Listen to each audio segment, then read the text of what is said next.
আমাদের মতন গরিবদের এখন অনেক অনেক প্রবলেম হয়ে যাবে। কেন বলছি তোমরা সবাই জানো। তো আম্বানির ছেলের বিয়ে চলছে। তো ছেলের বিয়েতে অনেক অনেক টাকা খরচ করছে আম্বানি, তাই সবার থেকে ওই টাকা আদায় করছে। তো আমাদের তো বিয়ে ইনভাইট করে নেই, তাই আমাদের থেকে গিফটটা কিভাবে নেবে, তাই রিচার্জের দামটা হঠাৎ বাড়িয়ে দিয়েছে। তো রিচার্জ থেকে ওই গিফটটা তারা আদায় করে নিচ্ছে, তাদের খরচগুলো আদায় করে নিচ্ছে। তো কি করবে, গরিব মানুষ তো, তাই তো আমাদের মতো ধনী মানুষ থেকেই ওই টাকাটা আদায় করতে হবে, তাই না? তো তার জন্য রিচার্জটার দামটা বাড়িয়ে দিয়েছে। Hi everyone, welcome back to my channel Jhuma Dey. আজ আমি তোমাদের সাথে কিছু ব্লগ শেয়ার করছি না বা কিছু মেকআপ কিছু শেয়ার করছি না। আজ এমনি তোমাদের সাথে একটু পক পক করবো, আমার কথাগুলো তোমাদের সাথে বলবো। তো তোমরা দেখতেই পারছো আমি শাড়ি পরে আছি, ঘেমে লুৎপুত হয়ে আছি, কারণ কয়েকটা শর্টস বানিয়েছি, চ্যানেলে দেখতেই পাবে। তো মেকআপ শেয়ার করবো ভেবেছিলাম, কিন্তু শেয়ার করিনি, কারণ হলো আমার স্ট্যান্ডটা ভাঙা। যদি একটু নাড়াচাড়া হয়ে যায় আমার মোবাইলটা পরে ভেঙে যাবে। তো এখনও যে আমি রেখেছি স্ট্যান্ডে, অনেক সামলিয়ে রেখেছি, পড়ে গেলে কিন্তু আমার মোবাইলটা শেষ। তারপর আমার সব দিকে কলি লাগবে, এমনি তো কলি লেগেই আছে, কেন বলছি এটাও বলবো তোমাদেরকে। তো শর্টস বানিয়েছি কয়েকটা, তো ভাবলাম তোমাদের সাথে একটু কথা বলে নেই, তাই ক্যামেরাটা আমি স্ট্যান্ডে রেখেছি অনেক সামলিয়ে। তো একটু কথা বলতে এসেছি। তো তোমরা তো এখন জানোই রিচার্জের দাম কত বাড়িয়ে দিয়েছে।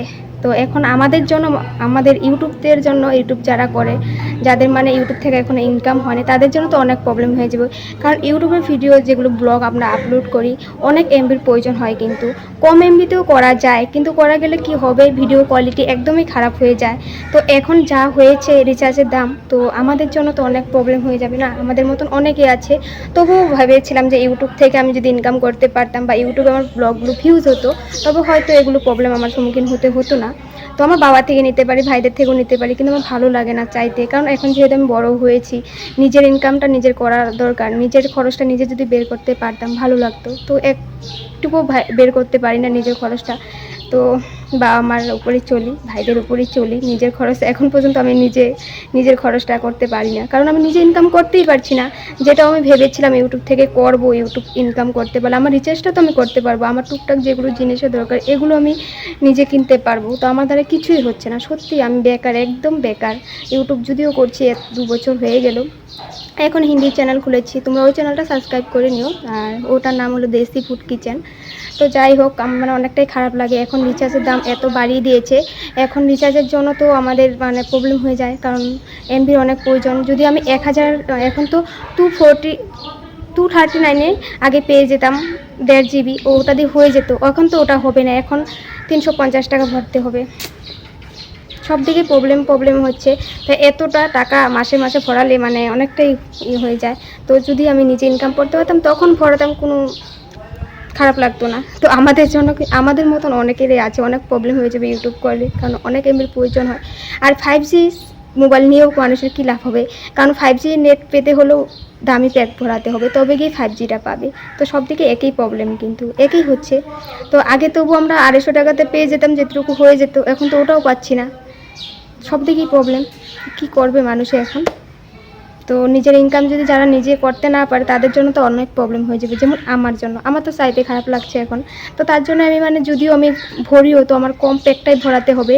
তো ওটা দিয়ে ব্লগ আপলোড করা, শর্টস করা, এগুলো তো অনেক অনেক প্রবলেম হয়ে যাবে, তাই না? তো তার এখন মানে আগের মতন আর হয়তো দিতে পারবো না, তাই কমে যাবে অনেক ভিডিও দেওয়া, ব্লগ দেওয়া। তবুও দিতে থাকবো, মাঝে মাঝে দিব যখন আমি পারবো। মাঝে মাঝে ছোটো ছোটো কিছু ক্লিপ তোমাদের সাথে তো শেয়ার করতেই পারবো, ওগুলো কম এমনিতেই আপলোড করতে পারবো বা শর্টস দিতে পারবো। তাই তোমরা একটু সাপোর্ট করো। তোমরা যদি একটু সাপোর্ট করো, আমার ব্লগগুলো দেখো, ব্লগগুলো যদি ভিউজ হয়, তবে কিন্তু নিশ্চয়ই আমি পারবো। আমার ব্লগগুলো ভিউজ হয়ে গেলে আমি কিন্তু ইনকাম করতে পারবো। ওটা কবে হবে জানি না, অনেক আশা নিয়ে আছে, সত্যি বলছি। নিজের খরচটা যদি নিজে বের করতে পারতাম তো অনেকটাই ভালো হতো। ঘরে আছে, বাবা ভাইদের আছে, ওটা দেখে লাভ নেই। নিজের ইনকাম নিজে করে খরচ করতে, ওটার আনন্দটাই কিন্তু আলাদা হয়। সত্যি, যারা নিজের ইনকাম দিয়ে নিজে খরচ নিজে বের করতে পারে, তাদের আনন্দটাই কিন্তু অন্যরকম। বা অনেক ভাই আছে, বা ওদেরও আমি কিছু দিতে পারবো, ওরকম কিছুটা হলে। তো আমাদের তো কিছুই হয় না, সত্যি বলছি। তার না অনেক খারাপ লাগে মনটা, যে আমি কিছু করতে পারছি না। তবু আমি স্ট্যান্ডটা যে ভেঙে গেছে, যে জায়গাটা মোবাইলটা রাখি, ওই জায়গাটা আমার ভেঙে গেছে। এখন আমি যে জায়গাটা একদম নিচে রেখে দিয়েছি, তো ওটা এক্সট্রা অর্ডার করেছি, ওটা আসলে লাগাতে পারবো। তো এখন লাগাতে পারলো কি, এখন তেমনভাবে ভিডিও তো করতে পারবো না, কারণ ভিডিও তো করে রাখতে পারবো, কিন্তু এমবি দরকার পড়বে আপলোড করার জন্য। ছোটো ছোটো ক্লিপ আপলোড করতে পারবো, আর 1000 এমবি যদি আমি ভরে দিই, এখন 250 টাকাতে 1000 MB পাওয়া যাবে, আর 300-350 টাকা ভরলে 1.5 GB MB পাওয়া যাবে। তো অনেক প্রবলেম, কী করবো আর। তো আজ তো আর মেকআপ শেয়ার করলাম না, আজ ভাবলাম তোমাদের সামনে এমনি একটু বক করি, কথা বলি। তো শর্টস বানিয়েছি, তো গরমে এই অবস্থা হয়ে গেছে, আমার চুলগুলো একদম ভিজে গেছে ঘেমে। তো এখন একটু স্নান করে নেব, এতই গরম লাগছে, আমি আর পাচ্ছি না। তো ভাবলাম একটু কথা বলে নেই, ভালো লাগবে তোমাদের সাথে কথাগুলো বলতে পেরে। তো হয়তো অনেকেরই এরকম আমার মতন প্রবলেম হচ্ছে, মানে অনেকেরই মানে ভালোই প্রবলেম হচ্ছে ইউটিউব যারা করে এরকম। এখন প্যাক এত দামি হয়ে গেছে, এত দামি প্যাক ভরিয়ে ভিডিও আপলোড করা, যদি ভিউজ হতো তবু ভালো লাগতো, যে না আমি ইনকাম করছি, একদিকে ইনকাম তো আমার আছেই, আমি এত বড় প্যাকটা ভরে নিতে পারবো, বাস আপলোড করে দিতে পারবো, আমার একদিকে ইনকাম হচ্ছে আর একদিকে আমি খরচ করছি, কোনো ব্যাপার নেই। কিন্তু আমার তো কোনো দিকেই হচ্ছে না, তো আমার জন্য তো অনেক বড় প্রবলেম হয়ে গেল, ওটাই আর। তো ঠিক আছে, আজ আমার বকটা এখানেই রাখছি। তো তোমাদের সাথে মাঝে মধ্যে ব্লগ শেয়ার করব, এখনও আমার মোবাইলে ব্লগ আছে, কিন্তু এমবির জন্য আমি আপলোড করতে পারি না, সত্যি কথা বলছি। তো এমবি যখন আমি পাই, তো মাঝে মধ্যে ব্লগ আপলোড করে দেখতেই পাবে, তো করি মাঝে মধ্যে। তো তোমরা আমার পাশে থেকো, পাশে থাকলেই আর যখন আমি ভিডিও আপলোড করব, ব্লগ আপলোড করব, তোমাদের কাছে নোটিফিকেশান চলে যাবে, তোমরা দেখতে পাবে। আর হ্যাঁ, হিন্দি চ্যানেলটাও রেসিপিগুলো দেখে নেবে, তো রেসিপিগুলো আমি ওই চ্যানেলে দিই। তো আজ এখানে রাখছি আমার বক। আশা করছি তোমরা আমার পাশে থাকবে, আমাকে সাপোর্ট ভালোবাসা দেবে। অনেকে আমাকে এসে কমেন্ট করে যে দিদি আমাকে সাপোর্ট করো, আমি তোমাকে করছি, আমি সবাইকে সাপোর্ট করব, তোমরাও আমাকে করো, সত্যি বলছি। তো আজ এখানে রাখছি, দেখা হবে আবার নেক্সট ব্লগে। Bye bye.